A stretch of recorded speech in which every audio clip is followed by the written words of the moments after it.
Hello guys, how are you all?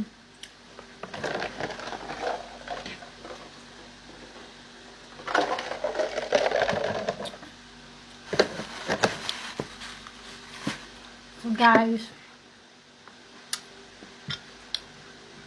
paano nyo ba malalaman kung, ang pag-usapan natin ngayon ay kung paano nyo malalaman kung mabait ba ang employer nyo or hindi. Ako kasi guys,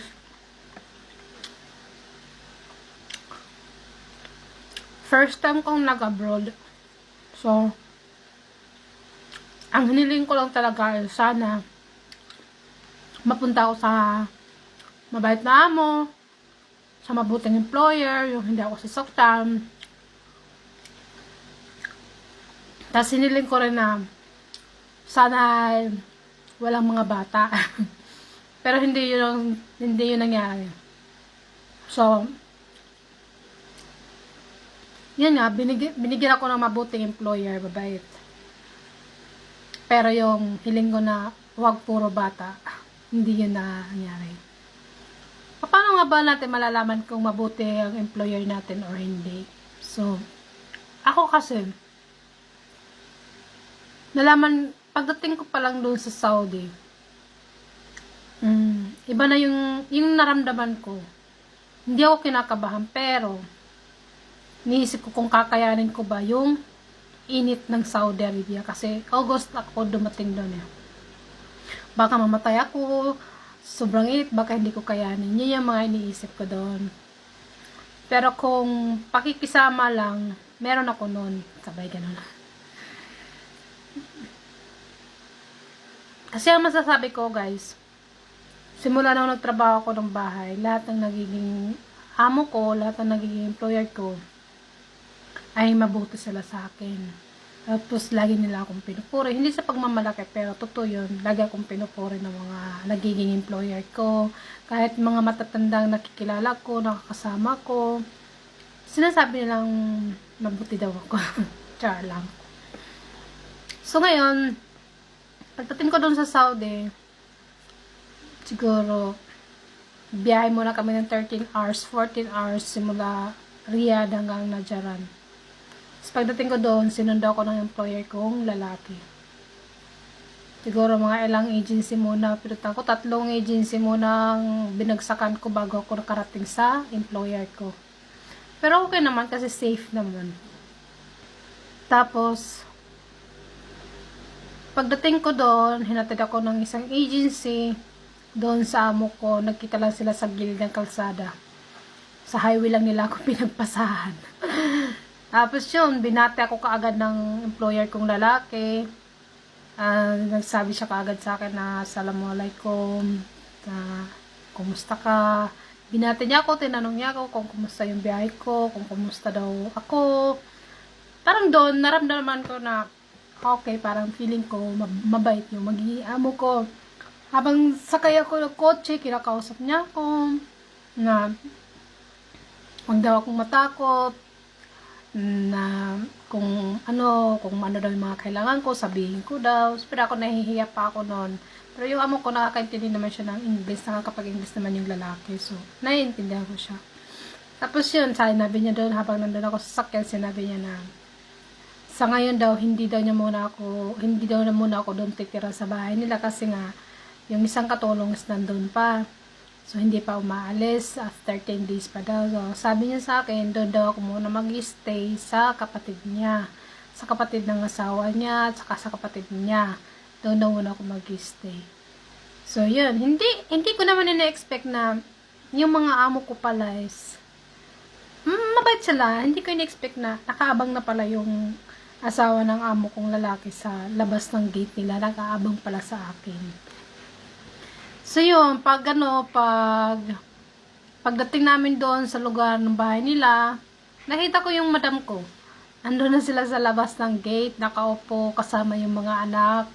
Tapos nung pagbaba ko sa sasakyan, nagulat pa ako kasi pinagbukas pa ako ng amo ko eh. Pinagbukas ako ng amo ko. Parang naano pa ako kasi bakit pinagbubukas ako. Di ba nga dito sa Pilipinas tayo nagbubukas. So, pinagbukas niya ako. Sabi ko, yung bait naman. Tapos, pagdating ko doon, sinalubong ako kagad ng employer kong babae. Doon sabi niya sa akin na, hello, so ganun daw, na hindi siya marunong mag-English. So, hindi niya kayang makipag-usap sa akin. Pero, alam niya paano bumati. Sabi niya, binati niya, hello, Melissa. Ganun siya. Tapos, parang nung nakita ko siya, yung aura niya, yung aura niya, at saka yung pakiramdam ko, doon ko nasabi na, feeling ko, yung employer ko na to, na babae, mabait siya. Sino ba namang employer na sasalubungin ka sa kalsada, di ba? Sasalubungin ka, nakaabang pa talaga sila doon sa gilid ng gate para lang salubungin ka, pagdating mo. Tapos yun, sino ba naman ang employer na ganun, di ba? So, hindi ko ni-expect na ganun nga na yun yung magiging employer ko na ganun siya ka bait. Doon ko naramdaman na, pagdating ko doon, wala akong naramdaman na bad vibes, na kaba. Parang casual lang, parang hanggang sa pakiramdam, di ba, na, uy, sinalubong ako. Tapos parang ang gaan lang sa pakiramdam na makasalubong ko at makaharap ko yung madam ko at saka yung sir ko. Tapos yun na, pagdating ko doon, bumaba ako. Pagbaba ko, dinala niya ako doon sa kapatid ni madam. Katapat lang ng bahay ni madam at saka bahay ng kapatid niya is magkatapatan lang. So, doon niya ako pinatulog. Doon sinabi niya. Tapos yun yung kapatid ni madam, mabait din. Kasi pagdating doon, binati din ako. Sinabi rin na, hello Melissa, ganito ganon, how are you? Tinanong nila ako kung kumain na ako. Pagdating ko doon, tinanong nila ako kung kumain na ba ako or hindi pa. Tapos yun, sinabi kong hindi pa. Tapos yun, kinausap ako, tinuro yung kwarto ko, yung maging kwarto ko. Tapos sabi ng madam ko, doon sa kapatid niyang babae, na Arabic yung words, translate naman ng kapatid niyang babae sa akin in English. Sabi niya doon na, bigyan mo siya ng pagkain, tapos kung wala siyang mga sabon, ganito mga pangangailangan, sabihin ko lang daw sa kanya, para daw bilhan daw niya ako kung ano daw yung mga kailangan ko. Tapos kung gusto ko daw ba ng internet, sabihin ko lang daw para pa-connect daw ako sa internet. Yun, tapos sabi ko, tapos parang doon naramdaman ko na ang bait pala talaga ng employer ko. Mabait sila, masarap sila, magaan yung pakiramdam ko, wala akong kaba, wala akong takot na naramdaman kasi nga mabait nga sila. So doon ko naraman na okay, mabait sila. Tapos yun, sinabi niya na kung anong oras ako gigising, na ganun daw. Tapos in-explain na hindi daw muna ako pupunta doon sa bahay nila kasi nandun pa daw yung isang katulong. So ako, hindi na ako nagtatanong ng mga ganun. Sabi ko, okay po, okay, gusto ko ganun. Tapos sinabi ko rin na hindi ko alam, hindi ako masyadong magaling sa pag-aalaga ng bata kasi wala akong experience sa mga bata. Sinabi ko yun. Sabi niya, wala ka daw problema sa mga bata kasi magtutulong naman daw. Tutulong naman daw pagbantay yung madam ko tsaka ako sa mga bata. Ang importante lang daw yung maglilinis, maglalaba, yung ganun daw. So, yun, mga basic na mga ganun. Doon ko naramdaman na, okay, mabait pala yung employer ko talaga. Hindi pala talaga siya. Doon ko naramdaman na magiging maayos yung kalagayan ko dito. Although yung tinirahan kong bahay is medyo talaga siya, yung medyo strict talaga siya kasi siya lang talaga ang naglilinis sa bahay niya. Wala siyang katulong. So, masyado siyang masilan pagdating sa linisan kasi nga siya ang naglilinis sa bahay niya. Sinabi niya lahat. Yun, gumigising ako doon ng alas 7, alas 8. Tapos nag-start na ako maglinis. Sinabi na, okay, kumain ka ganito. Kung anong gusto mong kainin, kumain ka lang dyan. Magluto ka, magkape ka. Ayan yung mga gamit mo. Yun, sabi ko, okay, sabi ko. Doon, nalaman ko na mabuti sila. Tapos lagi ako kinukumusta. Sabang yung madam ko, pag may pagkain, gumagawa siya ng cake, binibigyan niya ako ng cake sa bahay nila, hinahatiran ako.